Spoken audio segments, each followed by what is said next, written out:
Well, good morning. It's Sunday, October 24th, and it's raining. Northern California, we got rain. I thought I'd try and make a little video here, and I see that I started without the stuff. Hold on a second, we'll be right back.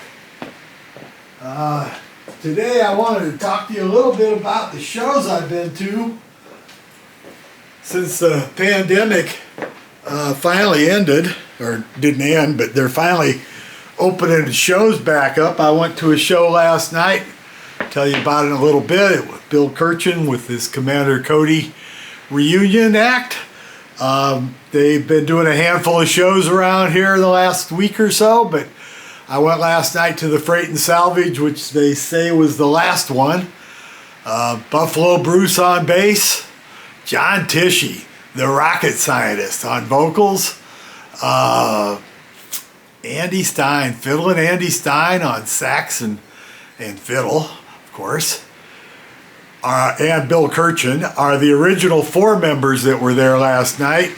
The steel guitar player, I think they were calling him Pete Seeger, but he's not the Pete Seeger folk singer, that's for sure. Good steel player. They said he'd played in the band for a while. He was the only guy I didn't really recognize. Paul Rivelli on drums is absolutely one of the Bay Area's finest drummers. He's Angela Straley's drummer, where I've seen him many, many, many times. And Austin DeLone on keyboards, doing his best to replace the old commander who did pass away recently. The show last night was great. They got a couple of things at the souvenir stand, or the Kirchendice booth, as they say. And number one, which I've already listened to this morning, is just wonderful. Louise Kirchen, Bill's wonderful wife, 13 songs she wrote. And I've heard her do a couple of them before, but they're all real good. Big Hat, No Cattle is the one I've heard her sing a couple times. She sits in with Bill once in a while. I believe this is brand new. You can buy it at the louisekirchen.com website. But it's excellent. She's got a good band behind her. Good guitar player most of the tracks. The other CD that I bought last night was Bobby Black's 70 Years of Swingin' Steel. This is on the Little Village Foundation. They're a Bay Area concern that seems to be doing a lot of good, and they sure have a lot of really, really good music out there. The guy I'm most familiar with on it is Maurice Tanny, who's got 2 or 3 releases on Little Village, and I think he does a lot of the artwork.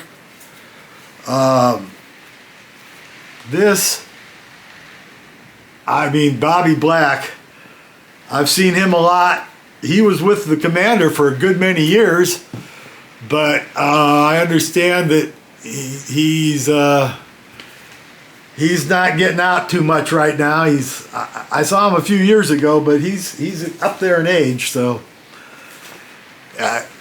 Bill Kirchen's a year older than me. I'm 72, and Bobby Black was 10 years older than everybody else in the band, so he is up there a bit. 2 more things I got last night and I haven't listened to, although I'm very familiar with the music that's on them. Bill Kirchen, what do they call it? Waxworks, the best of the Proper years. Well, there's 3 CDs on Proper label that these songs are from. They're from the CDs, The Hammer of the Honky Tonk Gods, the CD Word to the Wise, and the CD of Transatlantica and Seeds and Stems. Okay, so 4 CDs. There's tracks from 4 CDs. Haven't got to listen to it yet, but I'm sure it'll be. I have heard all of those CDs. I have all those CDs, so I'm sure it'll be good. And then here, on vinyl for the very first time, Bill's first solo record. Doesn't say when it came out. I think it was like in the early 90s. I've had the CD for a long time, but Tombstone Every Mile, great music. Looking forward to listening to it on vinyl again. So anyway, Flame and Groove Listens. I've been listening to music a lot. As some of you may know, I've got a handful of stuff from the Coleman collection from our Mazzy. You either know Mazzy or you don't, I don't know. I think it ended up 118 vinyl, 118 records. A couple of duplications where there was a scratchy one and a real pristine one, but mostly about 115 separate titles. And I'm about, looks like a little more than a quarter of the way through them. Not quite. But one of the ones I listened to the other day was "It's a Beautiful Day." Okay, everybody's seen this record. Everybody shows this record, and it's a really good record. I've had my copy, I don't know how long. I think it came out in 68 or 69. Turns out, so it was in one of those bundles, and I knew that the copy I got from Mazzy sounded real good. The copy I actually owned was actually a Columbia 2i. The one from Mazzy was the Coleman collection was a little bit more. But I go, I know I got more. Beautiful Day. Okay, so here we go. We listened to this for the first time in many years. It's a beautiful day. It's a big, bad, beautiful day. Choice quality stuff.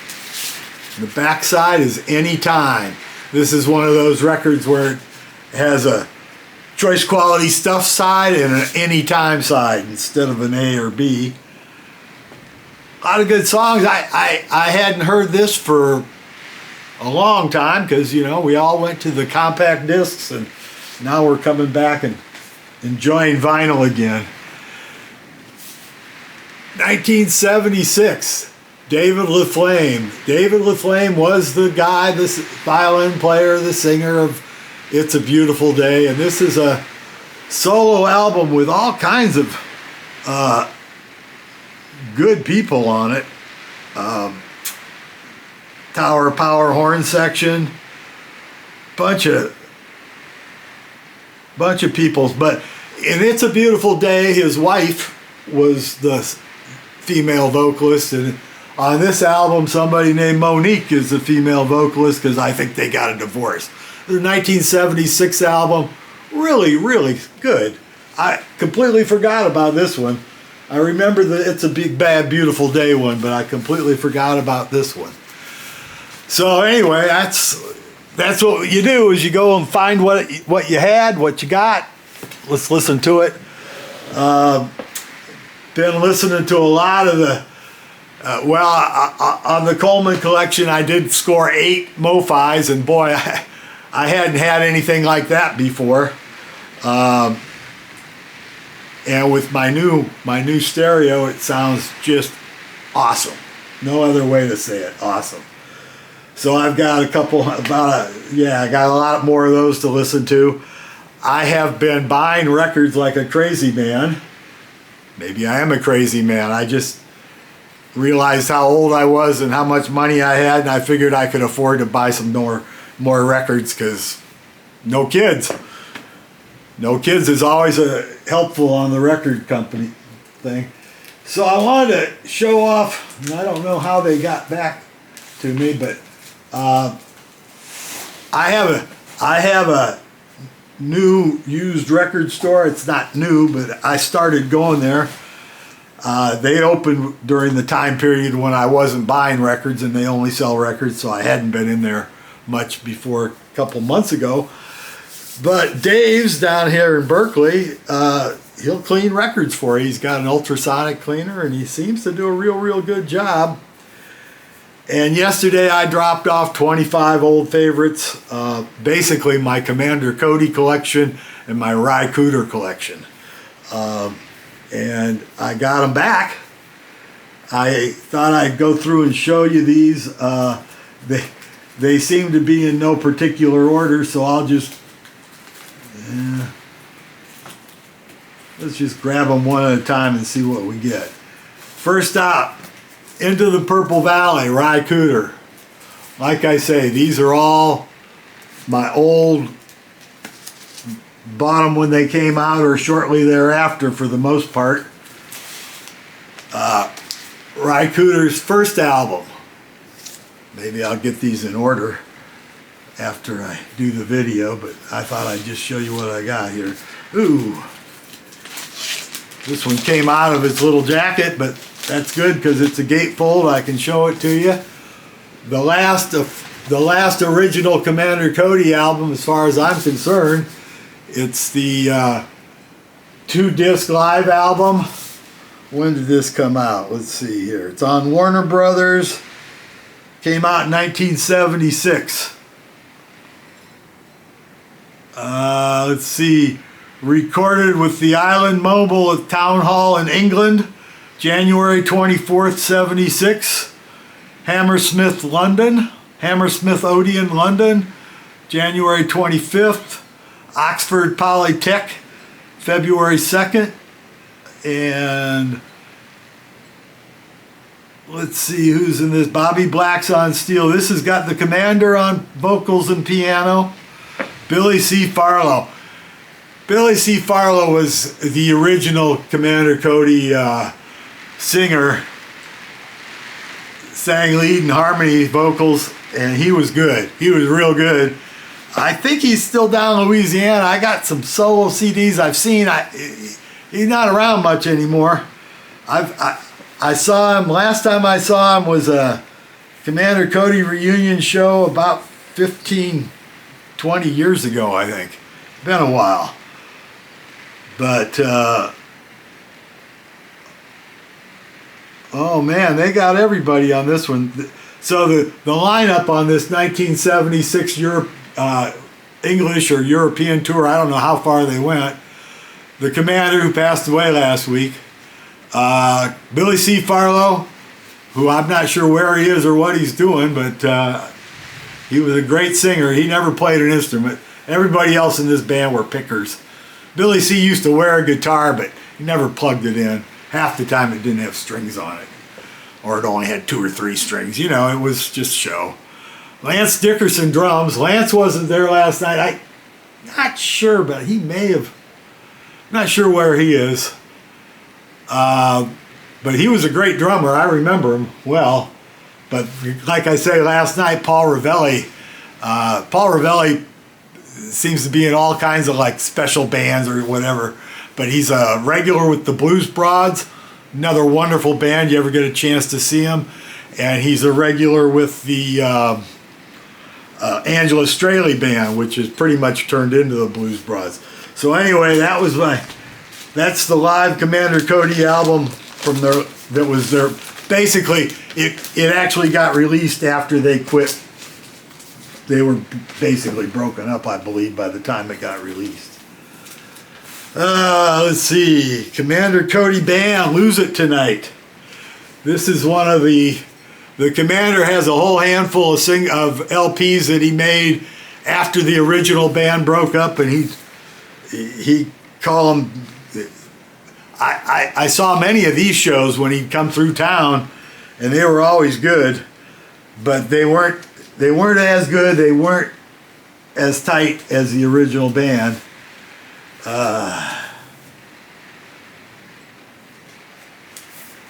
Another secondary. This one, boy, I don't even remember this one. Let's see who's on it.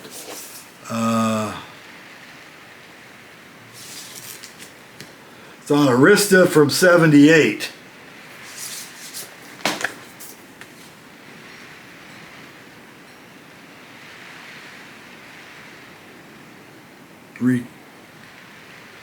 Some of it was recorded at the Muscle Shoals. This is one of those records I haven't listened to in a long, long time, so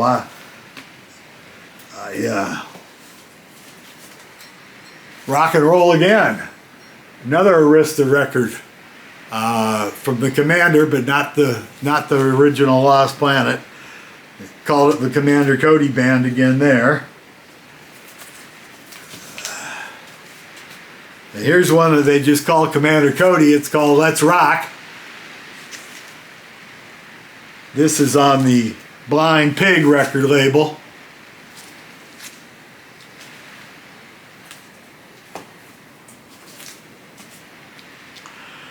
Here's the first live record, I think. Commander Cody and his Lost Planet Airmen live from deep in the heart of Texas. Got this on vinyl. I know I've got a CD of this that's got more tracks, but the best of it, this is on Paramount Records. That's their original label. Then we got Commander Cody and Tales from the Ozone. This might actually be their last record, studio record. I think it might be. Yeah, they're all there. 1, 2, 3, 4, 5, 6, 7, 8. 8-piece band. Boy, they filled a bar room with fun. Oh, back in the day. So that one was on Warner Brothers. They went to Warner Brothers. This is their second self-titled album. This is their first album on Warner Brothers. It's a good one. It's got a bunch of good tunes on it. Great artwork on the cover. I hope you can see it. This is kind of a dull, rainy day here in San Pablo, so I thought I'd make this video. This, I believe, is their second album. Commander Cody, Lost Planet Airmen, Hot Licks, Cold Steel, and Truckers' Favorites. Boy, they play some truck driving songs. Love that band. Yes, I do. And I'm going to have to look them up to see which one's which, because... So this is their second, 60-54, 60-31. Yeah, this is their second, and this is their third album. Country Casanova. Yes, sir. The Commander leaning on his Continental out in the field. Hey.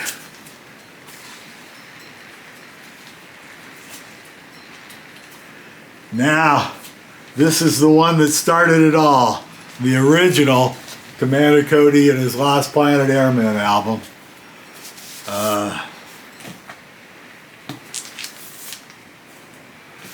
I remember I'd already seen the band probably a dozen times or more by the time they finally produced this record. And they have a single, which I have somewhere. They have a single of Beat Me Daddy 8 to the Bar, which is a different cut than the Beat Me Daddy 8 to the Bar on the record. They're both great, but it's just if you've got... I digitized my single a long time ago, but I got to find it again. It's... as you may know, I ran out of room many years ago in my record collection, and I am working on making a spare room into my new record room, but this all takes time, and I just looked on the calendar. It's just been just over 4 months since I lost my wife, so been buying lots of records and a new stereo since then, so we'll just keep on keeping on. So when I was gonna take these records to the record cleaning place, I got all my Commander Cody records, and then, my bag would hold a few more. I've got a Dave Alvin bag, that record carrying bag, and actually I ended up taking 25 vinyls. Their batch size was 24, so it took them an extra run, but this guy's he's cleaning records for himself all the time, because he's a record store that sells clean records. So anyway, I have the Commander Cody, so right next to him in my collection, a couple more acts.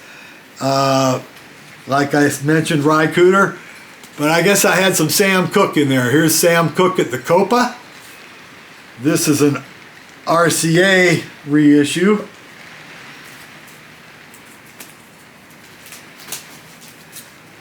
And this is a French RCA reissue. Sam Cooke interprets Billie Holiday. And I don't know if this was, I don't know enough about Sam Cooke for sure.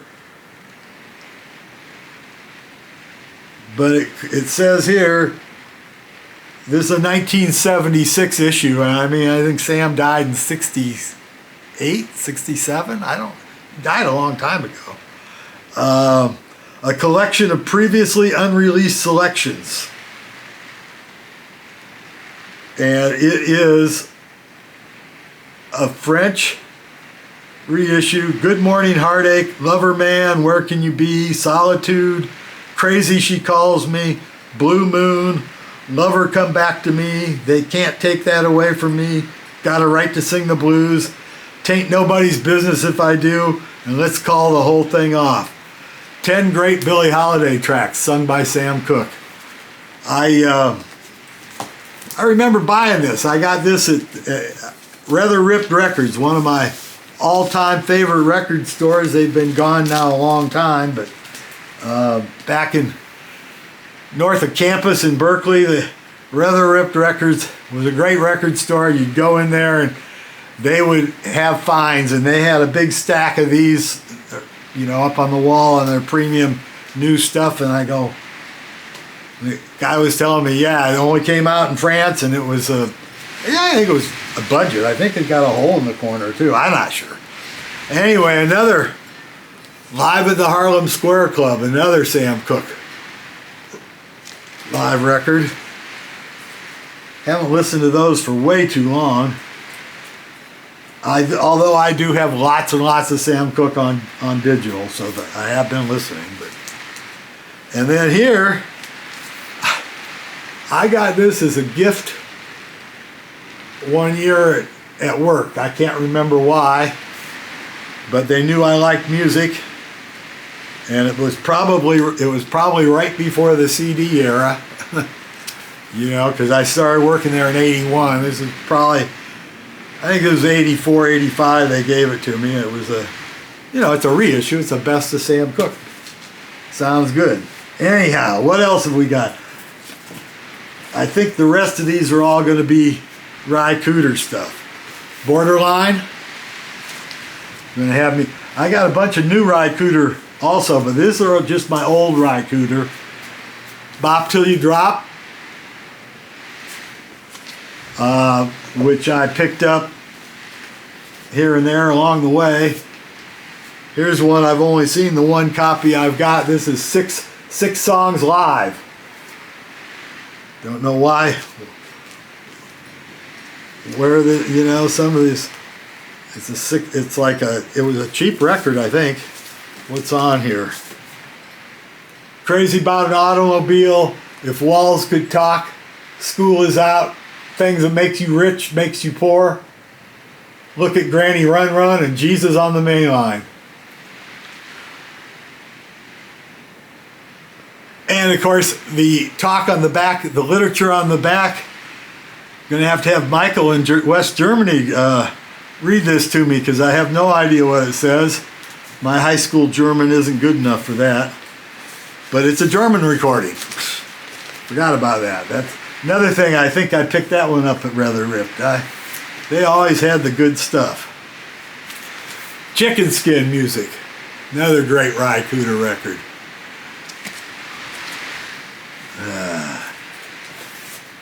Jazz. Another great Ry Cooder record. It kind of gets old, and you got to remember there's so many more that aren't Chicken Skin Music. Did I just call that other one Chicken Skin Music? What was that one?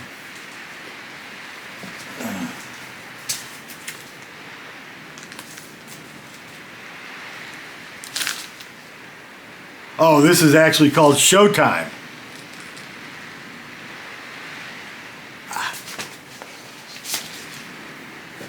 Yeah.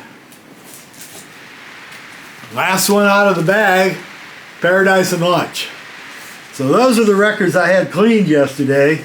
Haven't listened to any of them yet, again, but they're all records that I've owned for years, and they needed a cleaning. So what else to talk about here? Well, I told you about the Billy Kirchen show last night. It was real big fun. Turns out that's the 7th show I've been to since the pandemic started. Mike Duke and Angela Straley, a little small show outdoors. It was fun. Mike Duke's a good piano player and songwriter. Guess he used to be in a band. Oh, he was talking about it. Now I can't remember the name. But he ends up he's working for the Bob and Angela Corporation over there at Rancho Nicasio, which is, as far as music venues go around here, it's one of my favorites. It's mostly either dinner and a show or outdoors with barbecue and a picnic, but they're fun. Earlier, my first big show was Mumbo Gumbo at Rancho Nicasio again, outdoor barbecue picnic. I hadn't seen Mumbo Gumbo in years. They're real fun band from Sacramento, Dixon, somewhere up in there. I think they all got started at some college at Davis maybe or somewhere. I'm not sure. Fun band, dance band, party band. I don't have any of their music on vinyl because they're a band that started in the CD era. But I think I got 7 or 8 CDs of theirs. I don't have them out. My CDs are all messed up. I've got thousands of them, but I need to get them fixed. A week after the Mumbo Gumbo show, I got to see Asleep at the Wheel. And of my 7 shows since the pandemic, Asleep at the Wheel played 2 of them. The first show was just a regular Asleep at the Wheel show, which there's never a bad Asleep at the Wheel show. Ray Benson's been pumping that band around the country now for well over 50 years.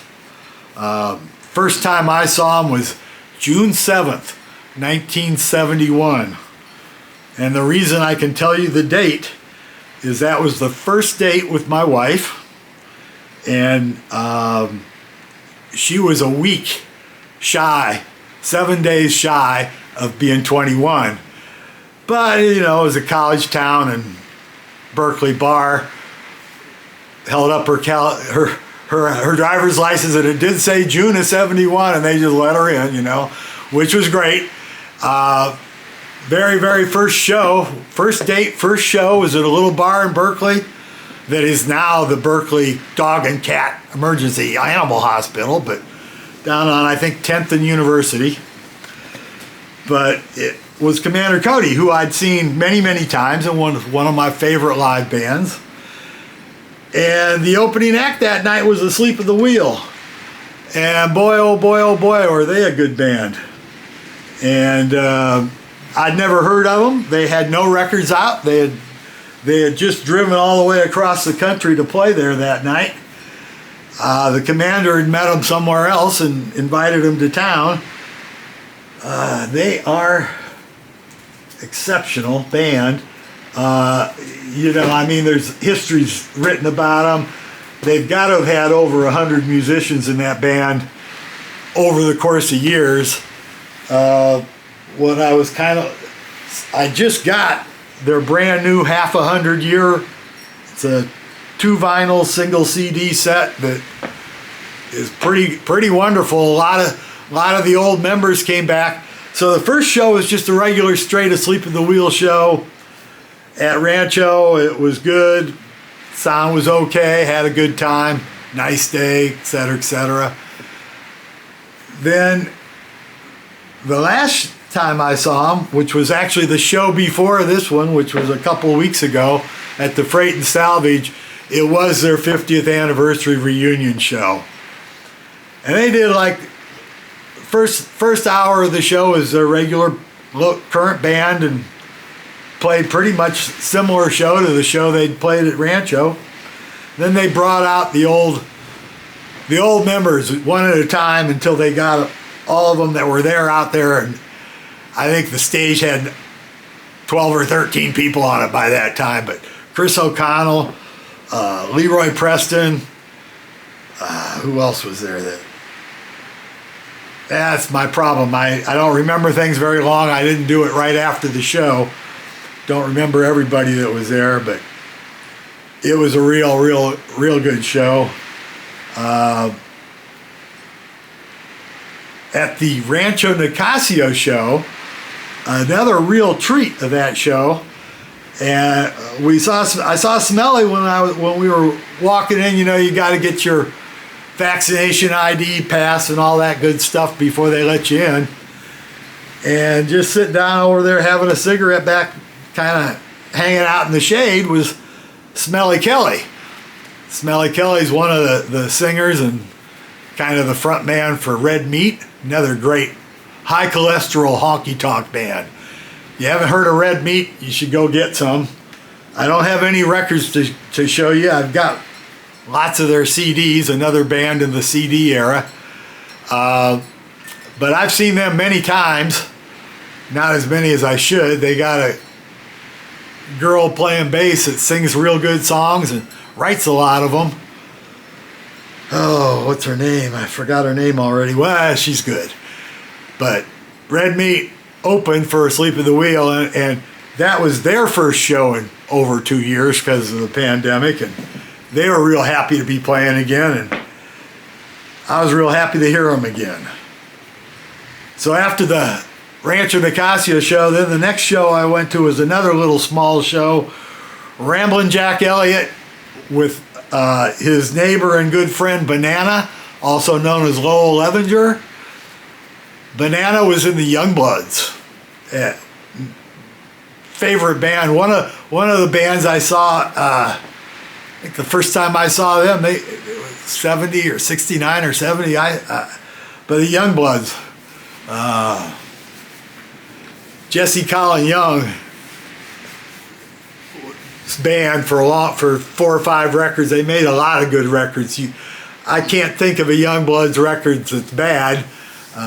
Elephant Mountain and Ride the they're all good. I got most of them on vinyl somewhere, but I didn't pull them out to show you today. Also, Ramblin' Jack Elliott. Ramblin' Jack is a national treasure. I think he said he was 93 years old, 90 or 90. I've got CDs of his from records back in the 50s. He used to be Ramblin' Jack Elliott started out as Woody Guthrie's minder on tour. He'd go on tour with Woody Guthrie to keep him out of trouble. I don't know how well that worked, but he's been around for a long time, and part of his shtick is he tells great stories. You go to see a Ramblin' Jack show and you got an hour, you might be lucky to get 4 songs, but you'll get 5 or 6 great stories. And the songs are good too. You can't go wrong with any Ramblin' Jack Elliott record or CD that you can buy. And there's lots of them out there. I got a couple dozen of them, I think, and I'm sure I don't have all of them because he's just been around forever. And the only other show I haven't talked to you about, and I actually got from the Coleman collection, I got some vinyl to show you on this. Got to see Marty Stewart at the Freight. Hold on a second here. We got, from the Coleman collection, I got,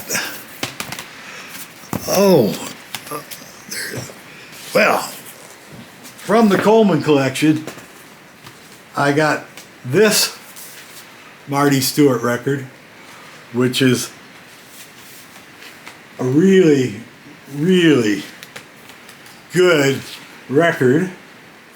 And I also got, I haven't finished listening to that one, but Way Out West, which is his newest record. I'm not real sure.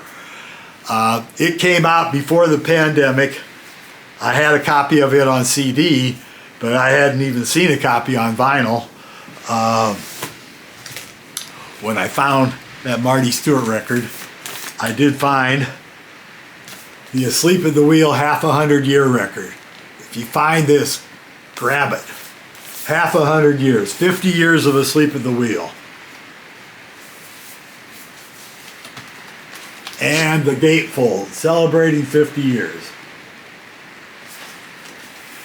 19 songs on here. You can get it on CD also, but some of the guests, he's got Lyle Lovett does a song, George Strait and Willie Nelson do a song, Leanne Womack does a song, Chris O'Connell does a song, Leroy Preston, another Willie Nelson, Johnny Gimbel, Emmylou Harris and Willie Nelson, Bill Kirchen does Word to the Wise. Lots of guests. Another great, great record. And something else that came in the mail. I pre-ordered this. I've been hearing about this for months because she is one of my favorites. And I don't have it on vinyl. I don't think it's available on vinyl. I know it's not yet. I actually got 2 CDs of it because I pre-ordered it twice. Typically. They both came on the same day. And they were both autographed. So I got myself 2 autographed CDs of Carolyn Wonderland. This recording was produced by Dave Alvin and does a lot of good songs on here. Most of them are her songs. Texas Girl in Her Boots. Yeah, you got her and Shelley King. Shelley King's another one you got to look up. Don't have anything new by her to show you, but Carolyn Wonderland, Texas. This is on Alligator. This is her first one on Alligator. She's got some on Bismoo, I think, and some smaller local. Just a great guitar player. Carolyn Wonderland. Haven't seen her for a while. Last time I saw her at the Yoshi's. And she's the one and only person that I spent the extra $20 for the meet and greet, just for the hell of it. And that's exactly what you got for $20. You got a meet and greet, and that was it. But it was fun. It was fun. What else was I? I showed you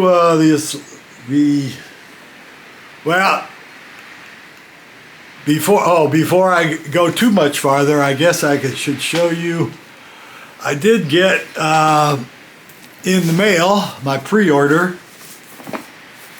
Not even sure what side is what. I guess it's this. This is the God, what do they call it? It's the St. Louis box set. The Grateful Dead on 20 compact discs has got 7 different shows, all of them in St. Louis. 2 of them in 71, 3 in 72, and 3 in 73. Is that how it works? I think that's how it works. It's kind of a unique box. The box is pretty. The inside box is pretty. Then all the CDs are in here like this. The goodie bag. Okay, so it's 7 shows, 2 in 71, 3 in 72, and 2 in 73.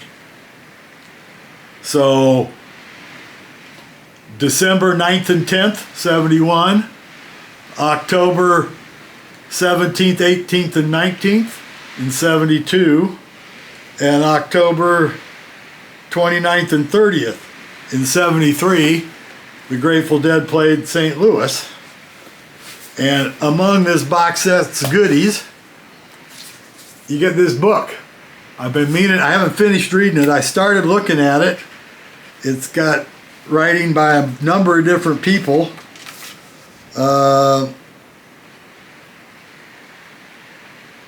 Including a writing by Sam Cutler, who is one of my Facebook friends. I really like Sam Cutler. managed the Dead for a while. But anyway, that came in. And I guess that's about all I got to say, except for I'm very much enjoying my new La Scala speakers and my new Rega Planar 8 turntable and some hardware. I got an amplifier to blow the things out. I can play these things louder than I can possibly listen to them. I haven't got it all hooked up. Got a computer guy coming in. Well, I hope he'll be here this next week. With the rain and shit, he'll probably have other customers that need him more than me. I got delayed because of that already once, so it may happen again. But he's a good guy, so I'm hoping to get it. One more thing in the Grateful Dead gives you a bandana in this little envelope. It's a good looking bandana, I guess. Got a couple of bumper stickers and a patch, but I don't know. I mean, the only thing I've ever done with a bandana so far is I got one that we got in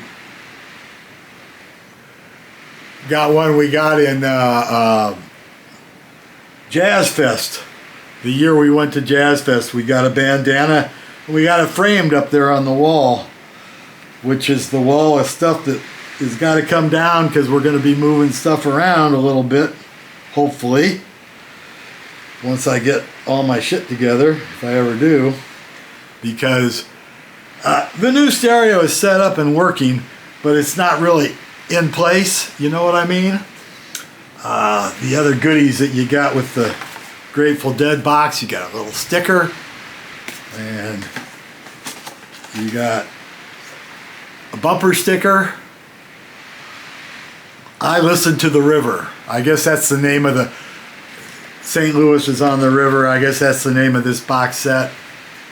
And it's got your little 13 spoke lightning thing on the river on this little patch. If you patch kind of guy, I would have to have somebody who knew how to sew that patch on, so I don't think I'll be using it for anything, but you never know. It's one of those, yeah, I got it, what do I do with it kind of things, but the 20 CDs of Grateful Dead music, I know exactly what to do with that. And so far, I've listened to 2 shows completely, and I think I've got I think I just listened to a third of the other show I started listening to, and then got all this new records I want to listen to, and I got a whole bunch more to listen to, but I think today I'll be listening to my old records that have been clean just to hear what they sound like again for a long time. But I guess I've wore out my welcome. Looks like I've got 43 minutes. Wow. Anybody that's still here, you should comment and say hi, because I sure like talking about records, but mostly I like listening to them. And I don't think I'll be making another video for a week or two, but we'll see. Talk to you later. Bye.